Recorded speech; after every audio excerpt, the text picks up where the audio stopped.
This is chapter 1, class 11th biology and the living world, the characteristics of living organism. As you can see in the next slide, it is growth, reproduction, metabolism, cellular organization and consciousness. These are the characteristics of living organisms. Growth एक एक करके one by one हम इन properties को समझते हैं. Growth increase in mass and number, यानी वजन में भी बढ़ना और नंबर में भी बढ़ना सेल्स का. जब सेल्स डिवाइड होंगे उनका नंबर बढ़ेगा तो ऑब्वियस है कि मास भी बढ़ेगा, वॉल्यूम भी बढ़ेगी. तो ग्रोथ इन्हीं से होती है, सेल्स नंबर बढ़ने से, मास वॉल्यूम बढ़ने से. प्लांट डिविजन अगर कंटिन्यूसली एन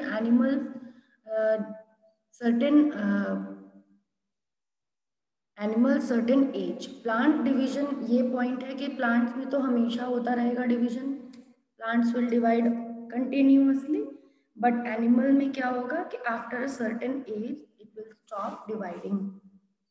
क्योंकि आपको पता है अडल्टहुड रीच हो जाएगा, अडल्टहुड के बाद फिर 50 ईयर्स के बाद, 60 ईयर्स के बाद normal average life span 70 years का ही है ह्यूमन का, इंडिया में एटलीस्ट. तो 60 ईयर 50 ईयर के बाद तो सेनेशन शुरू हो जाएगी, बुढ़ापा शुरू हो जाएगा, बॉडी डीजनरेट होने लगेगी. तो एनिमल्स में कंटिन्यूसली नहीं हो सकता ग्रोथ, बट प्लांट में हमेशा आप देखते हो हर सीजन में नए, बसंत के वक्त, स्प्रिंग के वक्त नए पत्ते आते हैं, नए फूल खिलते हैं, ठीक है, खुशबू हो जाती है सब जगह, बहुत ही अच्छा लगता है. तो ये क्यों है? बिकॉज प्लांट में cell division continuously. So I was telling you ये साइंस मीन्स प्लांट्स में हर वक्त डिवीजन होता रहता है, मैं ये आपको बता रही थी. और उनमें मेरिस्टेमेटिक टिश्यू होते हैं, इस वजह से उनमें हर वक्त सेल डिवीजन होता है, बट एनिमल्स में नहीं होता. कुछ नेटवर्क का इशू है इसीलिए ये डिस्टर्ब हो जाता है बीच बीच में, बट आप बने रहो मेरे साथ, ठीक है. Divisions also enables to replace loss cell. Cell division का एक और रीजन है कि सेल डिवीजन, हम हर रोज इतने हमारे अंदर सेल डैमेज होते होंगे, पुराने सेल मरते होंगे, तो नए सेल बनने भी चाहिए, तो रिप्लेस करते हैं ओल्ड सेल को, डीजनरेटेड सेल को न्यू सेल से, सेल डिवीजन. तो वो भी ग्रोथ में आती है. यूनिसेलुलर डिवीजन इंक्रीज इन, जो यूनिसेलुलर ऑर्गेनिज्म है वो तो अपनी सेल नंबर से ही अपनी पॉपुलेशन, अपना ग्रोथ कर सकते हैं. जैसे कि अमीबा बाइनरी फिजन से ही अपना ग्रोथ करेगा. बैक्टीरिया भी अपने नंबर बढ़ाएंगे बाइनरी फिजन से. Growth increase in body mass भी कहलाता है. अगर सेल डिवाइड ना हो, बस सेल अपना साइज बढ़ाए, तो that will also be called as growth. Clear? Then non-living growth with accumulation of material on surface, mountain, boulders, sand mounds. Non living चीज भी ग्रो करती है. हम देखेंगे किसी, हमें बाहर जाके घूमना पसंद है, या फिर हम क्या करते हैं, हम जब बाहर जाके घूमते हैं तब हम किसी अगर आसपास के अपने पार्क में जाते हैं तो हम देखते हैं कि वहाँ पर आज मतलब कुछ पौधे उग रहे हैं. थोड़े दिन बाद हम देखेंगे वो पौधा थोड़ा और बड़ा हो गया.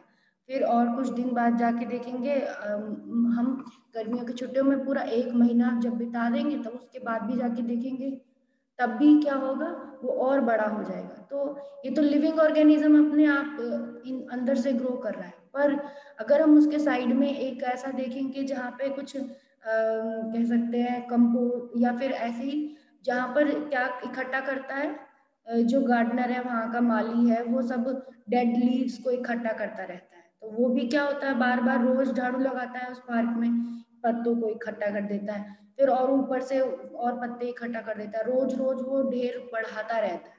कहने की बात यह, नॉन लिविंग चीज ऊपर से अपने ऊपर चीजें कलेक्ट कर करके बड़ी होती है.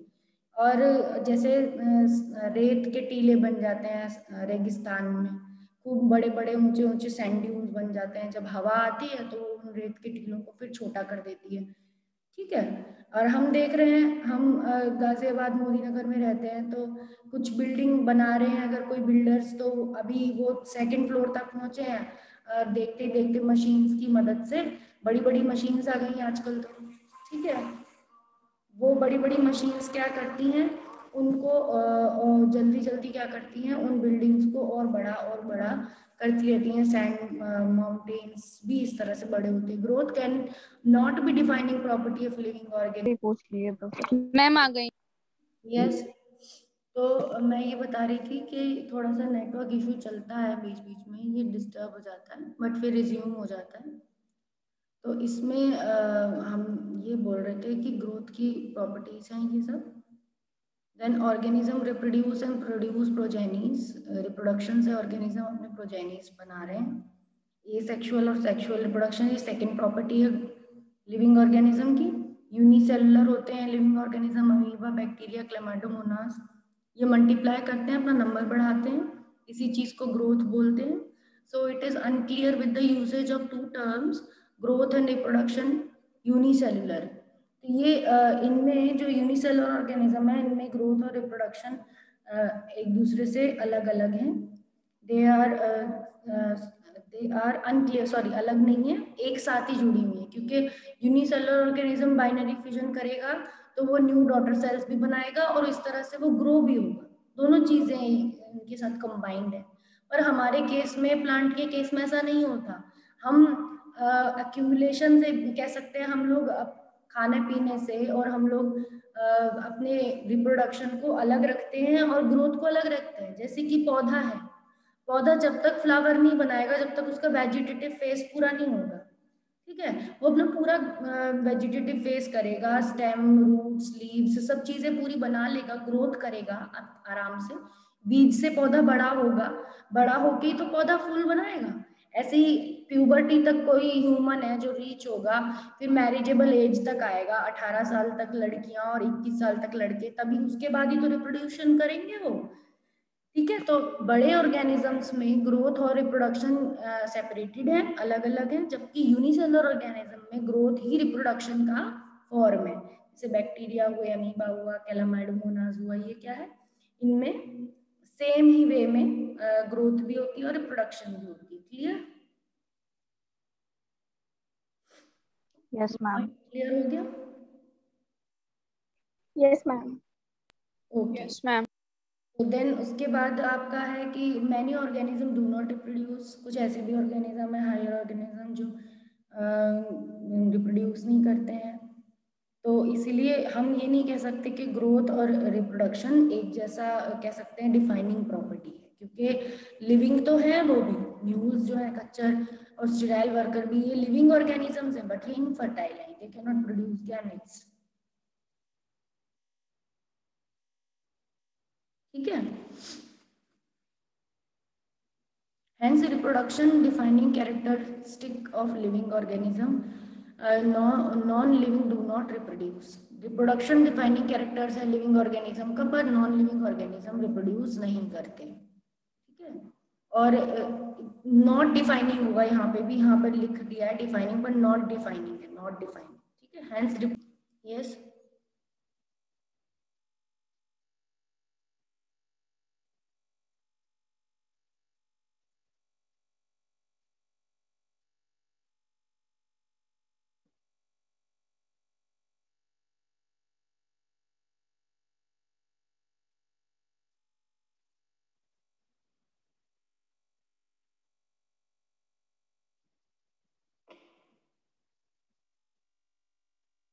the screen is not visible to you.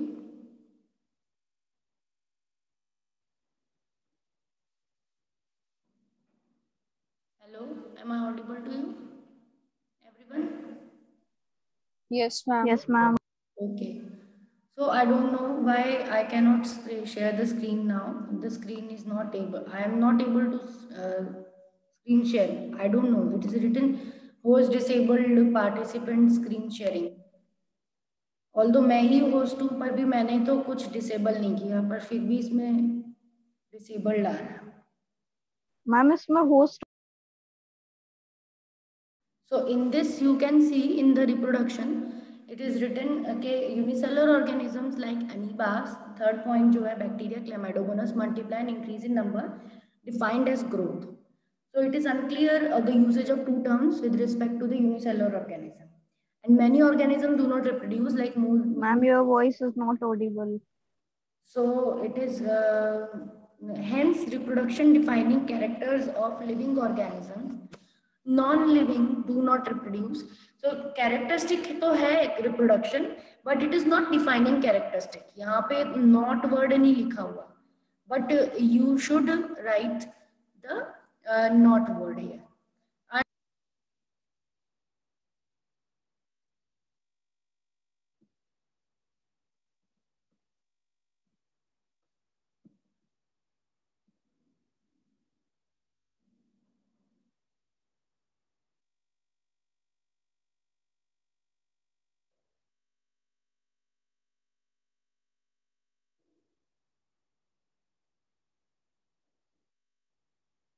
So I was saying that diagram is also given in the reproduction slide. Unicellular organism, first diagram is A is of bacteria, B is of hydra, C is of sweet potato. Then sexual reproduction diagram is also given, human, mother and father, and they are producing their own gametes. Fusion हो रहा है, zygote बन रहा है, embryo बन रहा है और फिर एक baby बन रहा है. So it is clear to you everyone कि रिप्रोडक्शन अलग अलग ऑर्गेनिज्म में अलग अलग होती है, बट किसी किसी ऑर्गेनिज्म में रिप्रोडक्शन नहीं होती, they are sterile. So reproduction is a character but it is not a defining character. Character तो है बट डिफाइनिंग फीचर नहीं. Clear? Yes ma'am. Now metabolism. Yes, ma'am. Metabolism में all living organisms are made of chemicals, small and big. हमारी body chemicals की बनी हुई है. हमारे हेयर क्या है? केराटिन प्रोटीन है. हमारा स्किन क्या है? मेलानिन प्रोटीन का है, प्लस आर्टरीज वेन्स है. आर्टरीज वेन्स में क्या है? आयरन कंटेनिंग हीमोग्लोबिन मॉलिक्यूल है. ऑक्सीजन हम एयर से लेते हैं और हमारे ब्लड में प्रोटीन्स भी होते हैं, एंटीबॉडीज भी होती हैं. तो हमारी बॉडी छोटे या बड़े केमिकल्स की बनी हुई है. केमिकल बायोमोलिक्यूल्स होते हैं which are made and change to other molecules, जो बनते भी दूसरे मॉलिक्यूल से हैं और दूसरे मॉलिक्यूल में चेंज भी हो जाते हैं.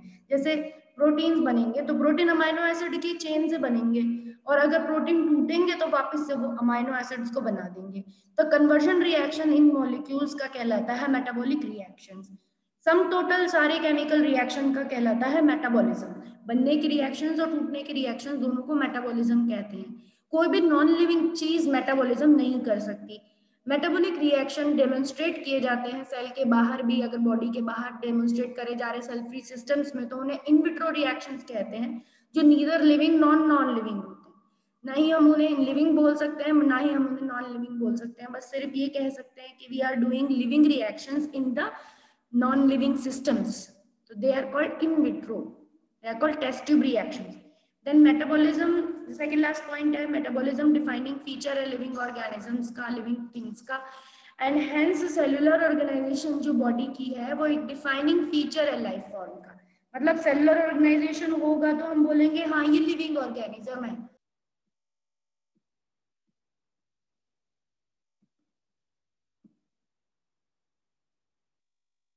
So इसमें एक एग्जाम्पल भी दिया है मेटाबॉलिक रिएक्शंस का. Photosynthesis is a anabolic reaction. That means in this the bigger molecule is formed from the smaller molecules. छोटे छोटे मॉलिक्यूल से बड़े बड़े मॉलिक्यूल, जैसे कि आप देख रहे हो 6 कार्बन डाइऑक्साइड से 6 ऑक्सीजन को जोड़ने के बाद we are getting a glucose molecule C6H12O6, and C6H12O6 को जब 6 ऑक्सीजन से जोड़ रहे हैं तो उसका रिवर्स रिएक्शन हो रहा है एरोबिक रेस्पिरेशन, यानी ब्रेकिंग रिएक्शन हो रहा है. तो एक बनाने वाला रिएक्शन हो रहा है जिसे एनाबॉलिज्म कहेंगे. Photosynthesis is a anabolic reaction, and cellular respiration जो ऑक्सीजन को यूज करके फूड को तोड़ते हैं वो कैटाबॉलिक रिएक्शन. देख रहे हो आप लास्ट पॉइंट, और इक्वेशन भी दे रखी है. तो क्लियर हो गया आपको दोनों तरह के reactions? Yes ma'am. Now next Yes, ma'am. Slide. Next slide में आपको दिख रहा है living organism sense their surrounding और एनवायरनमेंट स्टिमुलाई, फिजिकल, केमिकल और बायोलॉजिकल. कॉन्शियसनेस की बात हो रही है. कॉन्शियसनेस इस स्लाइड की हेडिंग है. Organism sense through sense organs, plant, light, water, temperature, organism, pollutant. तो ऑर्गेनिज्म अपने सेंस ऑर्गन से पूरे अपने आसपास की सारी चीजों को पहचानते हैं. जैसे अगर समर में गर्मी लग रही है तो कहते हैं कि गर्मी है तो पंखा चलाएंगे, कूलर लगाएंगे, तो फिर वो अपने बॉडी और अपने रूम टेम्परेचर का अपना टेम्परेचर मेंटेन कर सकेंगे। और सर्दियों में जब उन्हें सर्दी लगती है तो वो सोचते हैं कि यार हम दूसरे मोटे कपड़े पहने, वुलन कपड़े पहने ताकि हम बचें। तो हम अपने इन्वायरमेंट को सेंस कर सकते हैं अपने सेंस ऑर्गन से। स्किन भी एक सेंस ऑर्गन है जिससे हमें सर्दी गर्मी का पता चलता है।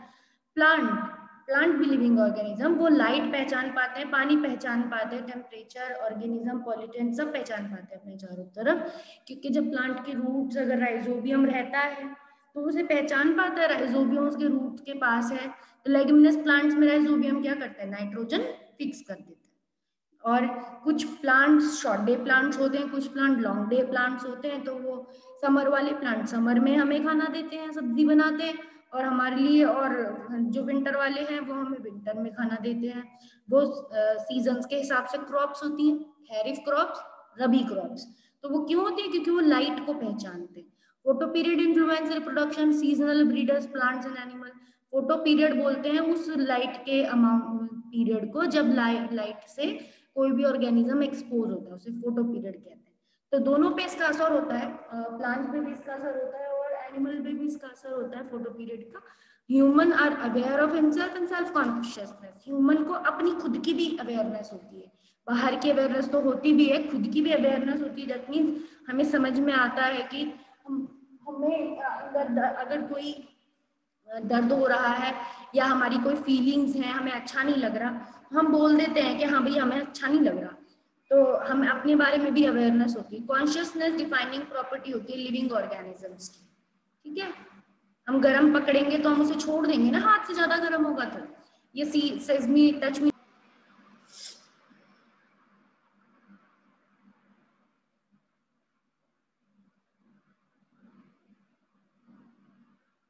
तो आपको कॉन्शियसनेस का बता रही थी मैं। तो कॉन्शियसनेस आपको समझ में आया कि अगर हमको कुछ गर्म लगता है तो we will remove our hand, और वो हम अपना छोड़ देंगे अपने हाथ से वो चीज।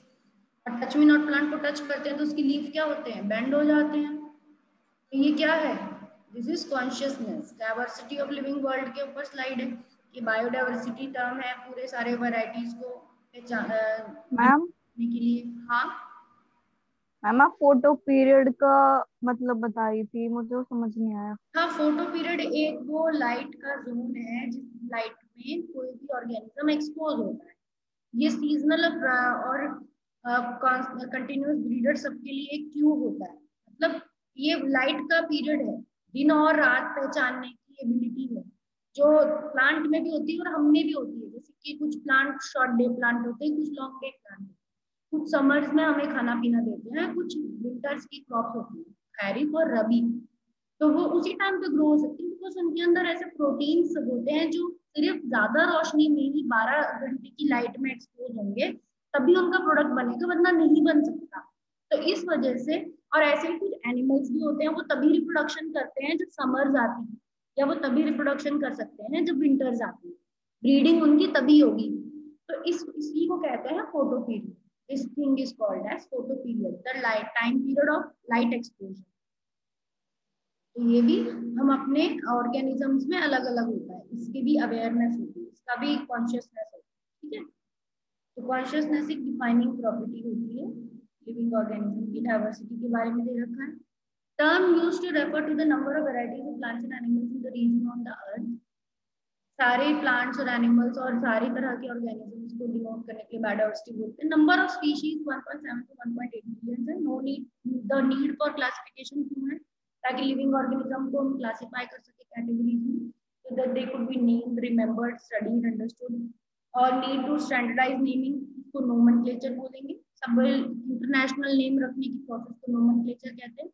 नोमेनक्लेचर साइंटिफिक नेम देना है हर लिविंग ऑर्गेनिज्म को। प्लांट का नेम ICBN के थ्रू रखा जाता है, international code of botanical. Animals का नेम ICZN के थ्रू रखा जाता है। साइंटिफिक नेम इंश्योर करते हैं कि हर ऑर्गेनिज्म का एक single name. Binomial nomenclature first introduce हुआ कैरस लिनियस के थ्रू, उनकी बुक सिस्टम नेचुरा में। साइंटिफिक नेमिंग ऑर्गेनिज्म के दो पार्ट्स होते हैं, इसीलिए बायनोमियल नोमेनक्लेचर बोला गया है। ईच नेम की दो कंपोनेंट हैं, जेनरिक नेम और एपिथेट और स्पेसिफिक नेम। एंड ये चार रूल्स हैं, ये तीनों है। ये बायोलॉजिकल नेम लैटिन से डिराइव होंगे, इन इटैलिक में लिखा जाएगा पहला वर्ड जीनस को, second word species.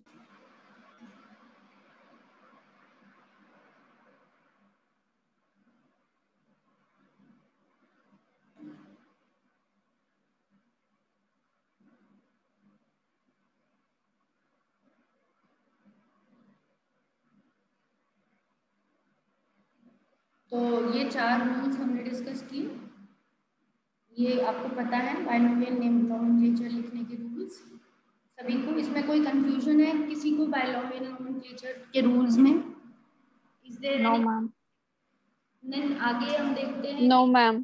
Process of classification based on the character of living organism की क्लास टैक्सोनॉमी के बारे में पढ़ रहे हैं कि टैक्सोनॉमी आपकी कैरेक्टरिस्टिक ऑफ लिविंग ऑर्गेनिज्म के ऊपर रखी गई है। उसको कैरेक्टरिस्टिक्स इसमें मेन होते हैं लिविंग ऑर्गेनिज्म के, उसी के बेसिस पे उन्हें क्लासिफाई किया जाता है।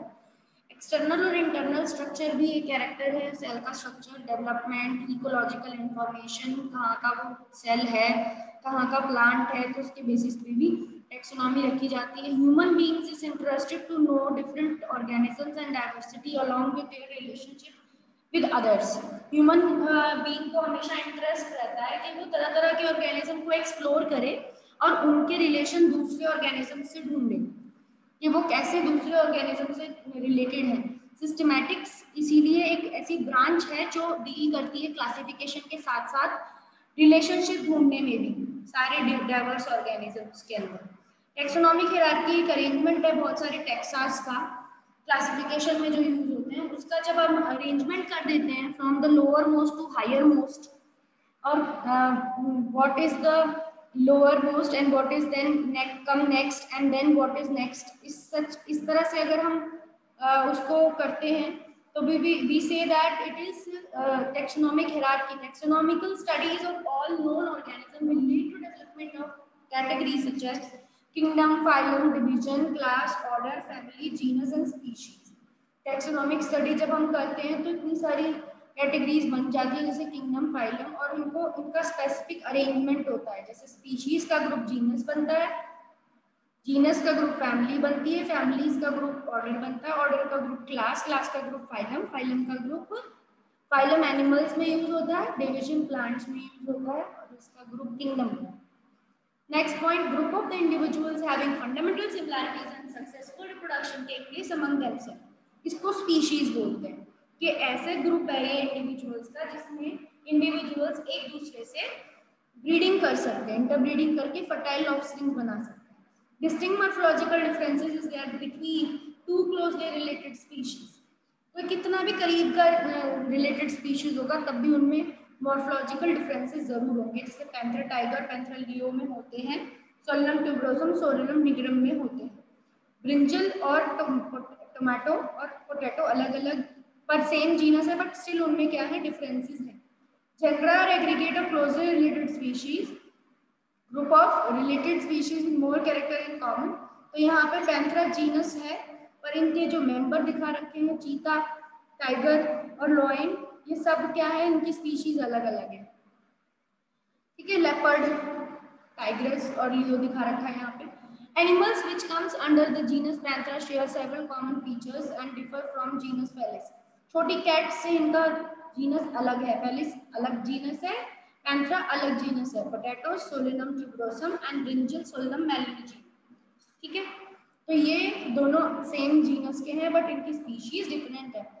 Family, it is a group of related genera with less number of similarities characterized on the basis of vegetative and reproductive features. तो ये वेजिटेटिव और रिप्रोडक्टिव फीचर्स पे जब हम कुछ रिलेटेड ग्रुप ऑफ जेनरा के ग्रुप बना देते हैं तो वो बन जाता है फैमिली, उसको हम फैमिली बोलते हैं। क्लियर? देन फैमिली को वेजिटेटिव और रिप्रोडक्टिव फीचर्स के बेसिस पे रखा जाता है। देन फैमिली सोरेनेसी में सोलेनम, पेट्यूनिया और डेटुरा की फैमिली जीनस रखे गए हैं। फैमिली फेलिडी में पैंथरा और फेलिस कैट, छोटी कैट्स का और बड़ी कैट्स दोनों का जीनस रखा गया है फैमिली फेलिडी में। ऑर्डर, फैमिलीज का असेंबलेज, एक छोटा सा असेंबलेज फैमिलीज का ग्रुप कहलाता है ऑर्डर। जिसमें एक फ्यू सिमिलर कैरेक्टरिस्टिक्स होती हैं जो कम नंबर में थोड़ा सा कम मिलती जुलती हैं, पर उनमें स्टिल सिमिलैरिटीज हैं, इसीलिए उनका ऑर्डर का ग्रुप बना है। Plants with convolvulaceae, solanaceae, other polemoniales order polemoniales में रखे गए हैं, कॉन्वुलेसी और सोलोनेसी के plants. Animal family felidae and canidae are order carnivora, वो ऑर्डर में रखे गए हैं कार्निवोरा ऑर्डर में, क्योंकि वो मीट ईटर्स हैं।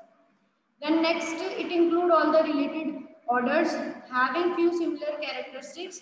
Example, Mammalia includes order Primata, monkey, gorilla, gibbon, and carnivora. Mammalia class में दोनों ऑर्डर को साथ में रख दिया, प्राइमेटा ऑर्डर को भी जो मंकी और गोरिल्ला का ऑर्डर है, और कार्निवोरा ऑर्डर को भी क्लास मेमेलिया में रख दिया मिला। नाउ क्लास डाइकोटिलिडनी प्लांट का भी एक एग्जांपल दे रखा है कि इसमें पोलीमोनियल्स और सैपिनडेल्स यानी मैंगो की फैमिलीज को रखा गया, तो एक ऑर्डर बना है पोलीमोनियल्स। और मैंने बताया था इसका जो सफिक्स होता है एल्स, वो प्लांट्स के लिए यूज किया जाता है, ओरा ये एनिमल्स के लिए यूज किया जाता है, ठीक है। फाइलम और division, it includes various few similarities classes, कुछ क्लासेस को मिला के ग्रुप बनाया जाता है, जैसे फाइलम तो एनिमल्स में बोला जाता है और डिवीजन प्लांट्स में बोला जाता है। Phylum Chordata include classes fish, Amphibia, reptiles, Aves, Mammalia due to the common features present of notochord and dorsal hollow nervous system. तो कॉर्डेटा में एक कॉमन फीचर यही है कि उन सारे एनिमल्स की एक नोटोकॉर्ड है जो बैक में रन करती है, जो बाद में वर्टिब्रल कॉलम बन जाती है। तो जितने भी एनिमल्स कॉर्डेटा में रखे हैं उन सबका कॉमन फीचर है presence of notochord, dorsal hollow neural system. Division angiosperm include class dicotyledonae, monocotyledonae. Angiosperm एक ऐसे डिवीजन है प्लांट का जिसमें दो क्लासेस आती हैं, डाइकोटिलिडनी और मोनोकोटिलिडनी। क्लियर? यहाँ तक क्लियर हो गया?